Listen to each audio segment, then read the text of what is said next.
Cricket പ്രേമികൾക്ക് ആവേശം പകർന്ന KCLന്റെ ഒന്നാം പതിപ്പിന് ശേഷം രണ്ടാം സീസണിലെ ആവേശ മത്സരങ്ങൾക്കാണ് കാണികൾ കാത്തിരിക്കുന്നത്. പ്രഗത്ഭരായ കായിക താരങ്ങൾ ഉൾപ്പെടുന്ന 6 ടീമുകളായിരിക്കും സീസണിൽ മാറ്റൊരുക്കുക. രണ്ടാം പതിപ്പിന്റെ ഔദ്യോഗിക ഉദ്ഘാടനം കായിക മന്ത്രി വി അബ്ദുറഹ്മാൻ നിർവഹിച്ചു.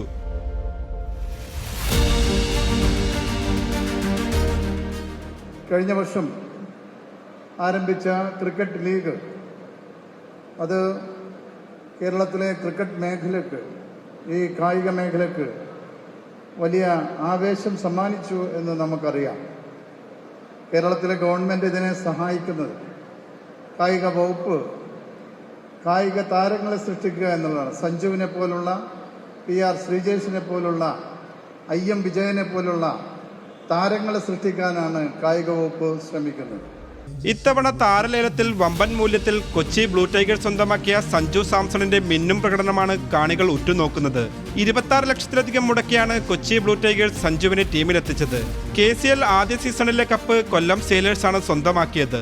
ഇത്തവണയും ശുഭപ്രതീക്ഷയോടെയാണ് ടീമുകൾ കളത്തിലിറങ്ങുക. KCL തന്റെ കരിയറിലെ ഏറ്റവും മികച്ച നിമിഷങ്ങൾ സമ്മാനിക്കുമെന്ന് ഉദ്ഘാടന ചടങ്ങിൽ പങ്കെടുത്ത സഞ്ജു സാംസൺ പറഞ്ഞു. I honestly believe not only me, the Indian team dressing റൂമിലുള്ള ഒരു നോർമൽ ടോക്സ് എന്ന് വെച്ചാൽ കേരള ക്രിക്കറ്റേഴ്സിൻ്റെ ടാലൻറ്റ് ഒരു രക്ഷയില്ലെന്നാണ് എല്ലാവരും വിചാരിക്കുന്നത്.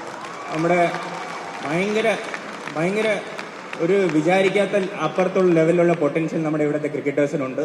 അതിൻ്റെ ഏറ്റവും ബെസ്റ്റ് പ്ലാറ്റ്ഫോമാണ് KCA സെറ്റ് ചെയ്ത് കൊടുത്തത്. നമ്മുടെ KCL എന്ന് പറഞ്ഞൊരു പ്ലാറ്റ്ഫോമാണ് അതിൻ്റെ ഏറ്റവും വലിയൊരു സ്റ്റാർട്ടിംഗ് ആയിട്ടാണ് ഞാൻ കരുതുന്നത്. ഈ KCL എൻ്റെ ഒരു field in next 5 years it should be one of the best leagues in the domestic circuit is what I feel. Thiruvananthapuram greenfield സ്റ്റേഡിയത്തിലാണ് മത്സരങ്ങൾ നടക്കുക. ഇത്തവണ സംസ്ഥാനത്തെ ടൂറിസം വകുപ്പുമായി ചേർന്ന് ക്രിക്കറ്റ് ടൂറിസം എന്ന പദ്ധതിക്കും ആരംഭം കുറിക്കുന്നുണ്ട്. ഇത്തവണ കപ്പ് ആർക്കെന്നാണ് കാണികൾ ഉറ്റുനോക്കുന്നത്. ന്യൂസ് മലയാളം, തിരുവനന്തപുരം.